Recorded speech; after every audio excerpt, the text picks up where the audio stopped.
Thanks so much for having me. My name is Sara Sadhwani. I'm a political scientist and a professor at Pomona College.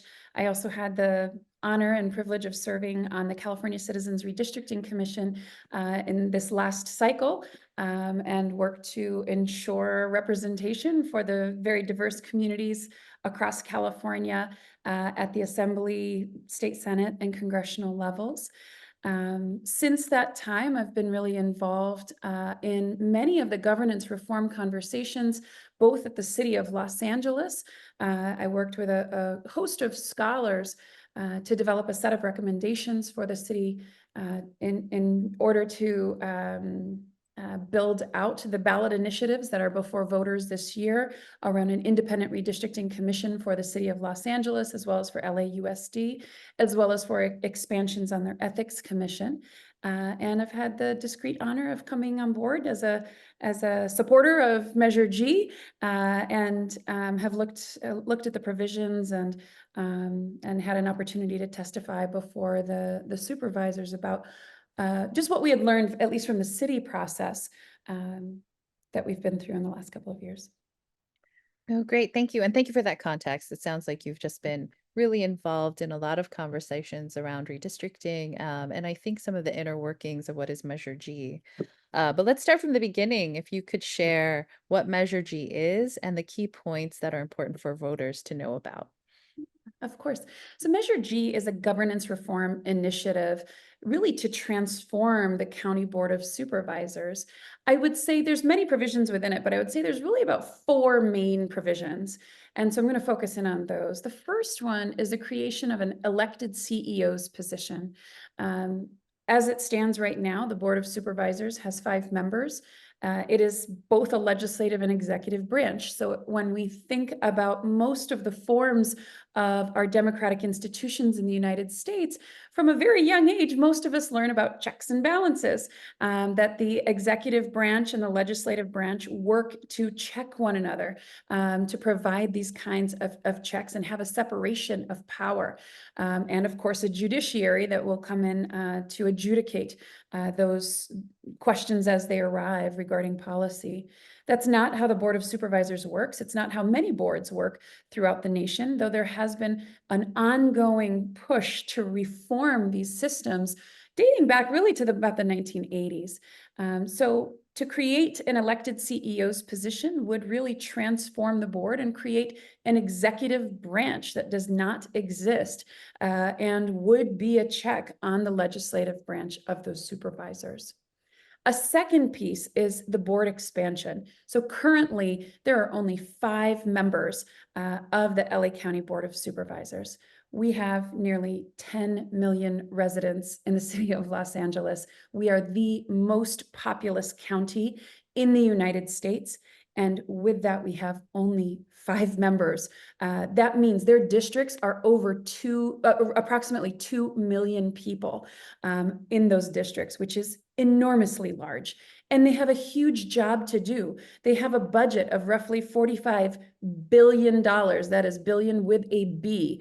That is an incredible amount of money and an incredible responsibility overseeing the sheriff's department, mental health services, a host of various healthcare services, and the list goes on, voting, child welfare services. So there's so many things that the County Board of Supervisors really touches in our everyday lives that oftentimes people aren't aware of. So they really have an incredible amount of power. So the proposal is to expand from 5 members to 9 members. I'm sure we can talk more as we go on about why that is and if that's the right number, but that is what's on the proposal for Measure G.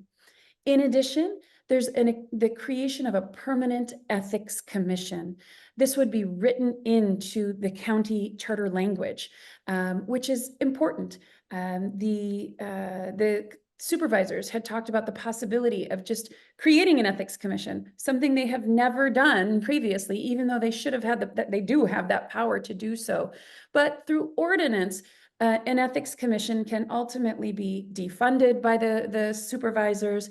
It can be removed by the supervisors, and it's quote unquote teeth, its power, can be watered down and diluted. So the creation of a permanent ethics commission is a key component to this. Another part of that is an increase in penalties if and when any supervisors were to be indicted on felony charges. It's sad that we have to have that conversation, but unfortunately here in Los Angeles and throughout the state of California, we've seen plenty of politicians who become bad actors, folks who had great intentions, but ultimately end up breaking the law. So this would also improve upon what already exists. And finally, I just wanted to point to the creation of a Charter Reform Commission, which would ultimately be put in place in part for the implementation for these reforms, but also to have an ongoing look at how these reforms work and whether or not they might need to be adjusted in the future. Charter reform shouldn't have to be a once in a century opportunity. It's entirely possible that we could make changes around the edges to our institutional makeup in order to have a governance structure that works better for the 10 million residents that call Los Angeles County home. Thank you for that rundown of the entire measure. It's just so clear that there's a lot of pieces, but the pieces actually interact with one another and complement each other around what sounds like accountability and transparency. Can you actually share a little bit also about the historical significance of Measure G? It sounds like we just didn't get here overnight. And so would love to hear a little bit about that and why it's so meaningful that this is on the ballot this November. Yeah, there's plenty of different ways to cut that historical analysis. So I'll break down some, and then if there's others that you want to hear about, you can let me know. The 5-member structure was put in place about 174 years ago, long before women even had the right to vote in this nation. At that time, LA County had a population of about 500,000 people. Obviously, the county has grown exponentially over the years, over the preceding decades. Back in the 1970s, there were efforts to transform the county governance and study groups that looked at the structure of the county supervisors. Ultimately, nothing moved forward. So we saw reports coming out of the 1970s calling for such reforms. We saw reports in 1990. In 2016, there was a report from a civil grand jury calling for the creation of an executive branch and an elected CEO's position, as well as an expansion of the board. Even just a couple of years ago, the county's Citizens Redistricting Commission called for an expansion of the board, saying it is just too difficult to try and draw these districts in a way that preserves many of the historic communities that exist here within the county when there's only 5 districts. Ultimately, many voices end up getting diluted within this current 5-member structure when we just simply have so many people within the county. So that's a part of that history. There's been a long call for reform, but ultimately changes in governance reform always come at a price for someone. And it's very often the case that the supervisors themselves don't want to move forward these changes. There have been times when this has come before the people of Los Angeles as well, and they have voted it down. But this year is unique and different because I think this is the year of governance reform and good government. At the city level, for voters who live within the city boundaries, they'll also have an opportunity to vote, as I mentioned before, for independent redistricting commissions and ethics reforms. So this is really the 2024 is the year to really be thinking about democracy up and down the ballot, whether it's from the presidency all the way down. So this is absolutely an interesting year to be thinking about Measure G, and all signs really point to a positive response from voters across the city. It's been endorsed by the Los Angeles Times, and in polling that we had done as a part of our city work, we found broad desire to see these kinds of ethics, transparency, and accountability reforms. And we believe that to be true countywide as well. No, thank you for that. And I think so much of the way we talk about history is also about this moment of one of the things I'd heard is there were a lot of pieces before, whereas this time it's all together in one package that actually holds itself accountable. And so I thought that that was something really interesting to me when I was hearing about it. Mhm. And the thing I hear the most and the thing people question the most is why nine? And I'm just curious if you have your answer to why 9 in terms of the expansion of the supervisors. Sure. There's actually going to be a host of research briefs that are being prepared, and I'm actually doing the one on board expansion. Yes, so those should be coming out in the coming weeks, and those were supported. They were conducted independently, again, by a host of scholars with the support of the California Community Foundation. Um, there's no magic reason for 9. Quite frankly, we have looked at this question both for the county as well as for the city of Los Angeles, who also contemplated an expansion of the city council, which is at 15 members, and looking at proposals anywhere from 21 to 51. But ultimately, the city is not moving forward any expansions, unfortunately. But at the county level, this is an important opportunity. There's been different numbers that have been thrown out over the years, from 9 to 11 to 13, typically odd numbers to avoid having ties on votes. But there's no specific reason for 9. And while that might feel uncomfortable for some folks, it's certainly an improvement over 5.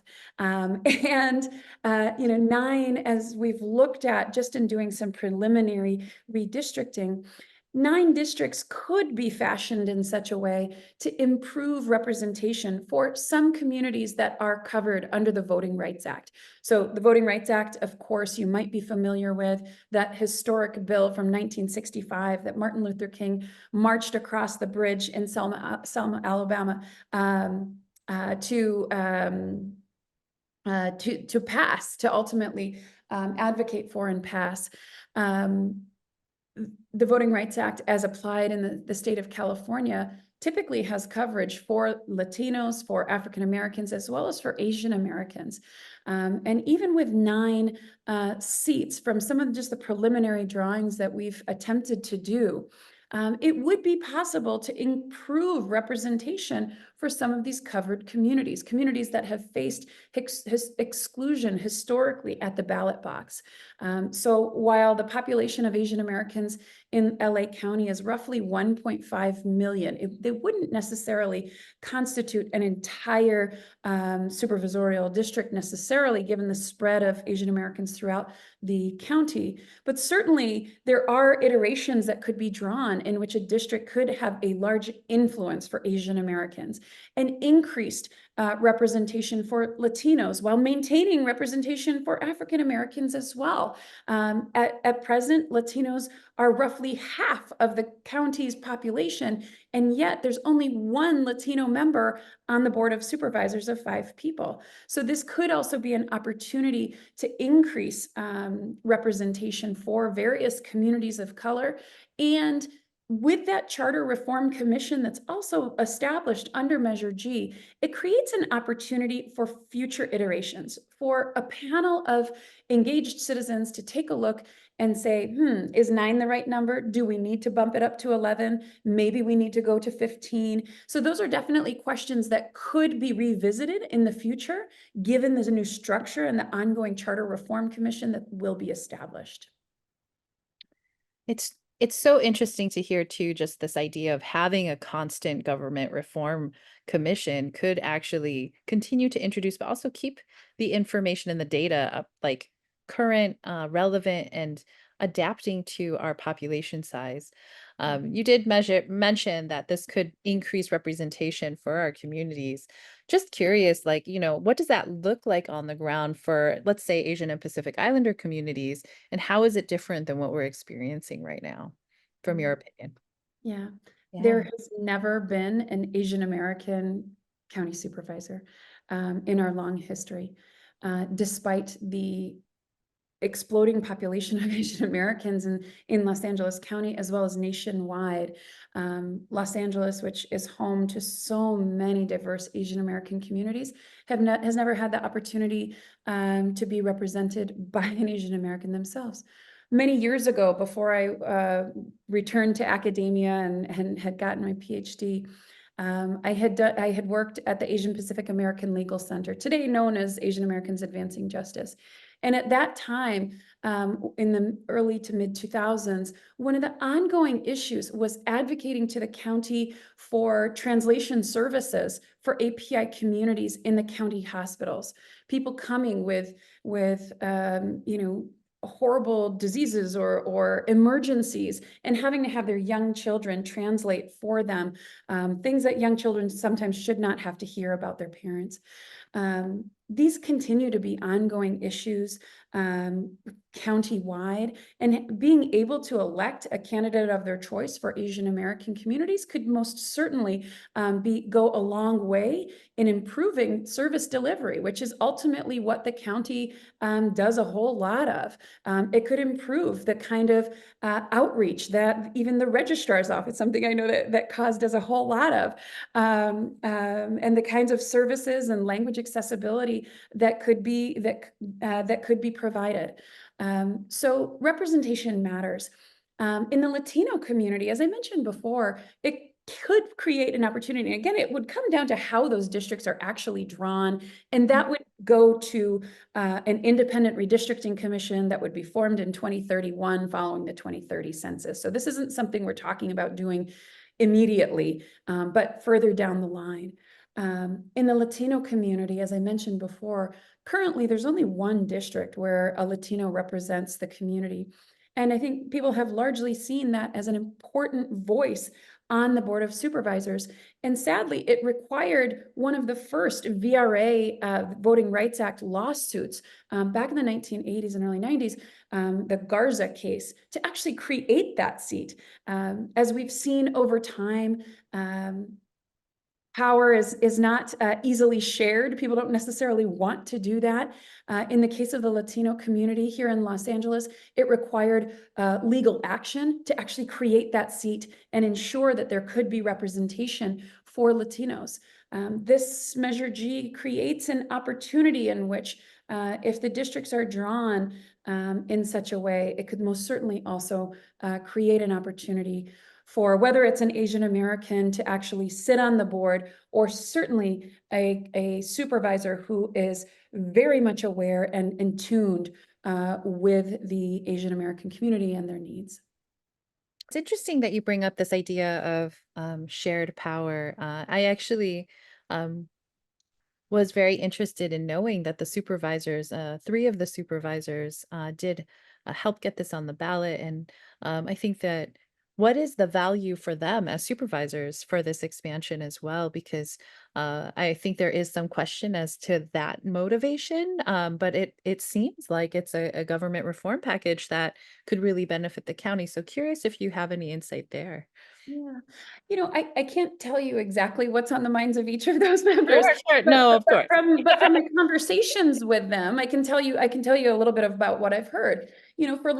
For Lindsay Horvath, who has really initiated this process, she is the newest member to the Board of Supervisors.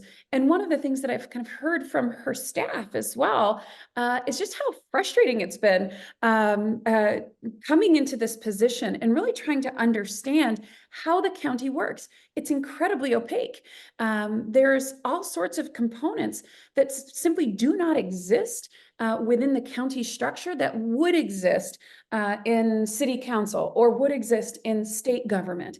Whether that's, for example, an external office that can prepare research on bills and initiatives that they want to move forward, whether it's the ethics commission that actually holds them accountable. So from her and her staff, I've actually heard a sense of frustration that they want the county to be more transparent and to function better. If the purpose of county governance is to provide services, then there's a whole lot more that we can be doing in order to do that. From Janice Hahn, from Supervisor Hahn, it was interesting because in the meeting, the hearing that I attended, where I provided testimony, she actually played a video of when her father, Kenneth Hahn, served on the Board of Supervisors many decades ago, actually talking about the expansion of the Board of Supervisors.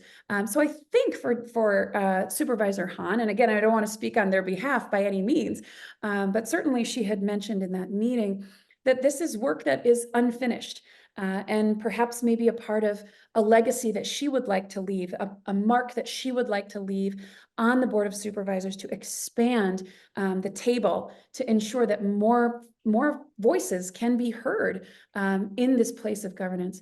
And for Hilda Solis, for Supervisor Solis, she was very clear in some of the press releases that she has put out, as well as in that meeting, that she sees this as an opportunity for expanded representation. She's well aware that her district includes the San Gabriel Valley, which is, yes, of course, home to many Latino communities, but also to a diverse Asian American community. And she was quite open about the fact that this could be incredibly positive for both Latino and Asian American communities. Sure. And I think it was so interesting to hear just how all the supervisors really did talk a lot about expansion from the lens of diversity at the table. And I think I appreciated that, hearing all five of them say that that was something that they would strive for. So that was really great. And I think for me, and we can end with this question, is I'm curious about why API communities should care about this measure. And perhaps in combination, what is a common misunderstanding that might prevent them from caring?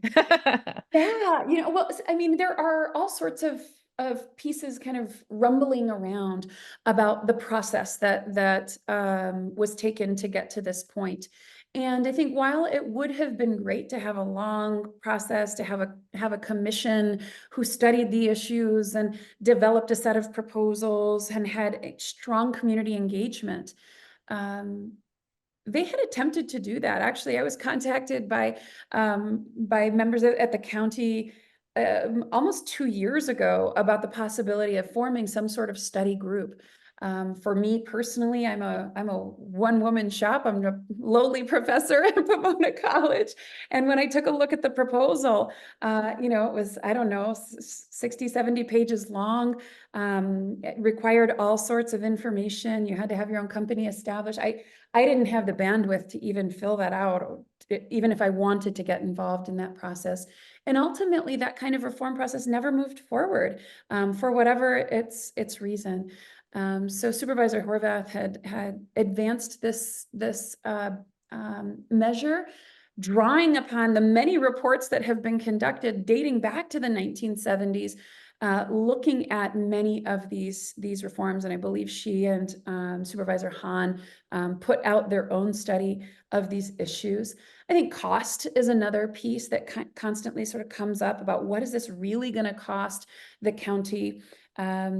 As written, it is not supposed to cost anything more than what is already being spent. So it's more so about shifting the costs that are already being put towards the administration of the county in order to take on all of these. Already 10 million people are being served. So it's really just a question of allocating that to now additional offices, as opposed to perhaps centralizing some of those funds in just 5 offices. So those are some of the pieces, that I think are often raised as some of the concerns about Measure G. And for APIs, I mean, I think as we've discussed, I mean, I think this is an opportunity for greater representation for Asian American and Pacific Islander communities, and hopefully an opportunity to bring supervisors closer to the people that they serve. Anytime we talk about increasing the number of seats of any legislative body, whether that's Congress, city council, or even the state legislature, what we're ultimately talking about is bringing our elected officials in closer contact with the people that they serve. It would be impossible. It is impossible for one supervisor to get to know 2 million people. So a smaller district ultimately does bring elected officials closer to their communities. It could be much closer, in fact, but I think this is a good step in the right direction. Well, thank you so much for this conversation and for answering so many of our questions about Measure G. And we look forward to continuing to discuss it and what happens in November. You too. Thanks for having me.